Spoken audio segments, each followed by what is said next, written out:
Good morning. It's hard to get excited about having to wake up at 5:30.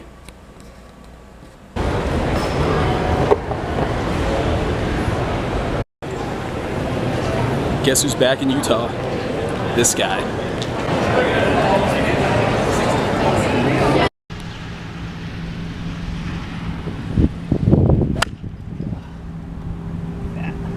So I just walked into my room and this is home for the next couple of days. I feel like I'm in Buckingham Palace, but in Salt Lake City, overlooking the Wasatch Mountains. I have a ritual when I travel, and the first thing I do is I open up my suitcase and I take my dress shirts and my blazer and I steam clean them, or I iron them out with hot water. So there's a couple shirts, there's another shirt, there's my blazer. Just a helpful tip for all of you busy travelers out there.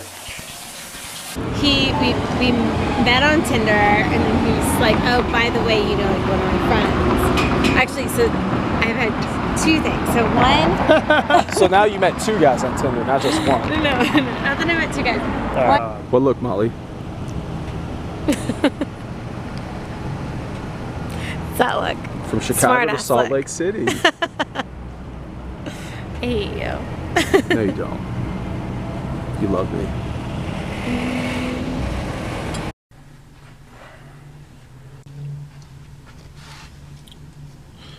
Good morning from Salt Lake City.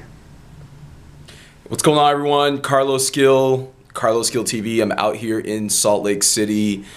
Gorgeous weather, great hotel at the Grand America, and I'm here for a summit being put on by Imedia. This is my second Imedia summit that I come to in the last year, and they really put on a good show. So I want to start off by saying thank you to all the fine folks at Imedia for inviting me to come out to speak, and also for this summit, which is all around retail and commerce. I'm on the advisory board, so thanks a lot for making me a part of your show, and it really means a lot to me, so thanks. For those of you that don't know, Salt Lake City has a very special place in my heart. I lived out here from 1999 to 2001. I was in high school at the time, and we moved out here when I was like 15 years old. I went to Woods Cross over in Bountiful, and I went to Viewmont High in Centerville. You know, so I have to say that, you know, in retrospect, as I'm 30 today, and I look back at where I was 13 years ago when I lived out here in Salt Lake, you know, people change and experiences change people. And, you know, I just think that entire experience of living out here in my youth, it really did a lot of good for me. You know, today I live in St. Louis, where I recently moved from Florida. I'm able to go ahead and meet people. I'm able to adapt, even though, again, I might be different. You know, I might be the Spanish guy and not like your typical, you know, white American Caucasian guy. You know, it's all good. I have my own unique qualities, and it just helps me, again, taking everything I learned from living in this environment out here in Salt Lake many, many years ago. It helps me not only in my personal relationships when I meet people, but it also helps me on a career level. Everywhere I've worked to this point, I tend to be the young guy. I tend to be the guy that doesn't have that fancy college degree, but I'm still able to adapt, I'm still able to fit in, I'm still able to make an impact, and that's really what matters. So again, I just kind of want to wrap this up by giving all of you some insight out there as to where I'm at and really what Salt Lake City means to me. So it's real special for me to be able to come back here, and not only come back here 13 years later as a career professional, but also be able to present to colleagues and peers of mine in the digital marketing space. So with that, I'm going to sign off for now. The big news today is that LeBron James is opting out of his contract with the Miami Heat. Here's my opinion on the whole thing. LeBron, if you want to go play somewhere else because you think you have a better opportunity, you know what, man, there's the door. That's real talk from a Heat fan. For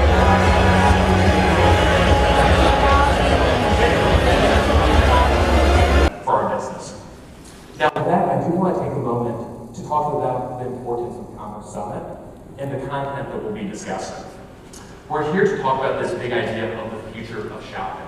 That's kind of the heart and soul of what we're looking at. We know that it's important to in the store environment.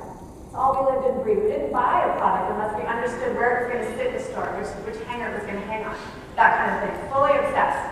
After 10 years of that, I thought it'd be really interesting to make a change, and I wanted to do something different. But I wanted to work for a multi-channel retailer, right? That was before mobile. This was in 2007. I joined Walmart.com. Shopping, but she also wants to combine that with the freedom and convenience of online. If you think about early online retailing, it was all about bringing the physical store to the web. Everything that we had done in the physical store, we were just bringing to the web. But what's so cool is mobile turns that right back around and brings web to the stores. So it's amazing. A quick example, a lot of times at websites, customers come in, we don't control the navigation. The customer may come in on the item page. So it's literally like someone parachuting into the store and landing right in front of the shelf, right? And they don't even have to see the rest of what you have to offer them. So, through personalized, data and internal recommendations, right? Please just throw your hand up if you've got a question. As we're going through, we really want this to be interactive. This is really meant to help you guys understand both what PayPal can do for you from an offers and demand generation perspective, as well as let you talk to some of our customers specifically about their experiences with that.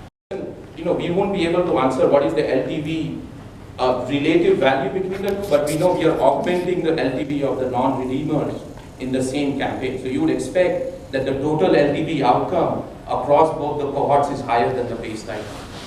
But we think about that. I think we are a little bit of a seasonal business, so we probably need a whole year under our belt to accurately model that out. But we ask that question a lot because $15 relative to our basket size is a pretty rich offer, right? So I know that their points of passions are many. One of them is soccer, like they said. It would be great if I would be in the World Cup, but there was, I didn't have the money to be in the World Cup right now.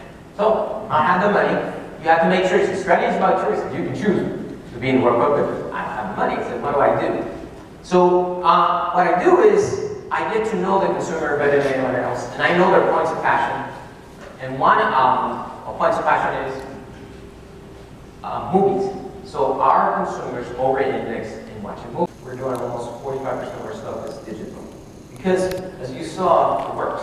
And because we test like crazy, we have partners like you, a lot of partners here that we do betas, and sometimes it's this big. If it doesn't work, next.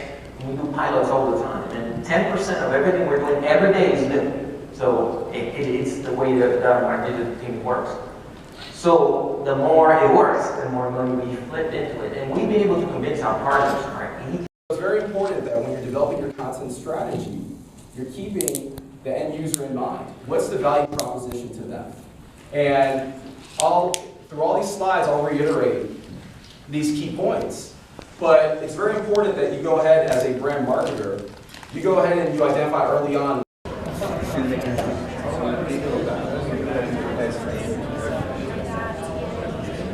Alright, so I have no idea what I'm doing here, but this is a pretty cool touchscreen.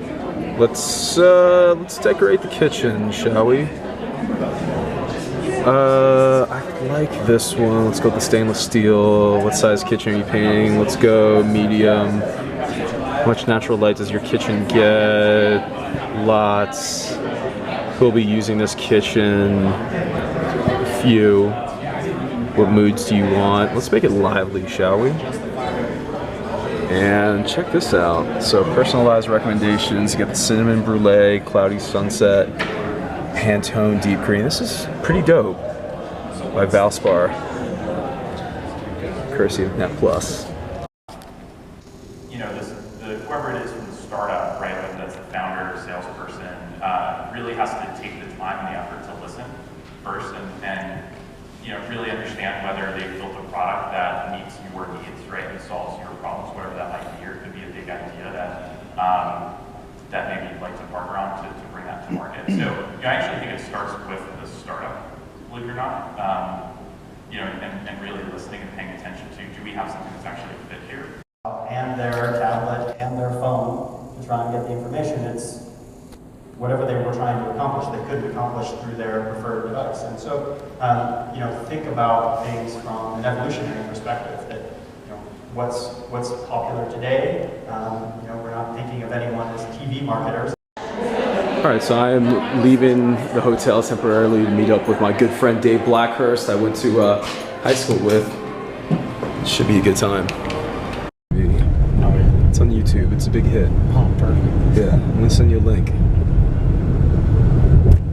So riding in downtown Salt Lake City. Just had an amazing meal with a good friend of mine, Dave Blackhurst from high school. And catching up on old times, talking Utah Jazz basketball. Some of the biggest busts in Jazz history. Quincy Lewis, Scott Padgett. Who's the other one? Curtis Borchardt. Whoever he is. Oh man, I can't get through here. So is this where the mall used to be? Yeah, it's over there now. So, Yeah, they're doing a lot more work downtown. So when I was in high school, I used to sell shoes at a store called Jarman's that used to be here. And now that mall doesn't exist. And there she is in all her glory. Well, it's back there.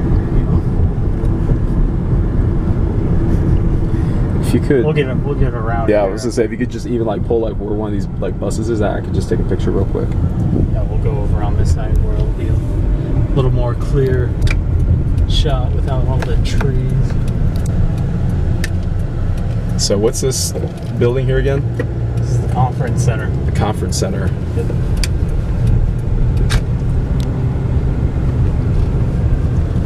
General conference held right there. And then this is the Mormon headquarters building right here, right? Right. The tall building. Yep. And then here, pull over real quick. This is a pretty boss hotel that I'm staying at. They know how to do it right. It's called the Grand America. And I just got back to my room. The bed's been done. They gave me these slippers for me to wear. There's a bathrobe. Some nice music playing. Real soothing. Can't talk. So I'm back here at the hotel now, and it was really nice to see my friend Dave.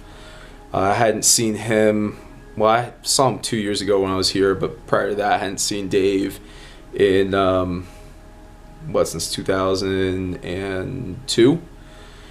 And Dave was actually my best man at my first wedding. I got married to my first wife back in 2002 in Las Vegas, so Dave was kind enough to meet me out there and be a part of that arrangement. But anyways, Dave, he means a lot to me. He was, probably my closest friend, or he was in fact my closest friend out here in Utah. He's just one of those really nice, super genuine guys that he didn't judge me because I wasn't Mormon. He didn't judge me because I was Hispanic. And I love him to death. And it was just really cool to be able to see him. And it's great to be able to come out to somewhere like Salt Lake where I don't come here often, and I know someone that I can call and we can catch up, and it's honestly like time never went by. So I am about to change. I'm about to get out of these slacks and these shoes. I'm gonna get comfortable, throw on some jeans and throw on a different button-down shirt because I've been wearing this one all day. And I think we're gonna do a cocktail reception here in a little bit, followed by dinner. I already ate, so now I have to eat again, so the Imedia folks don't get mad. And then I think there's an after party being put on by one of the sponsors, so it should be a fun night. I probably won't check back for the rest of today, just so I can relax and kind of network and enjoy the last night here. But I do appreciate you watching. Check out Imedia Summits, and for now it's going to be peace out.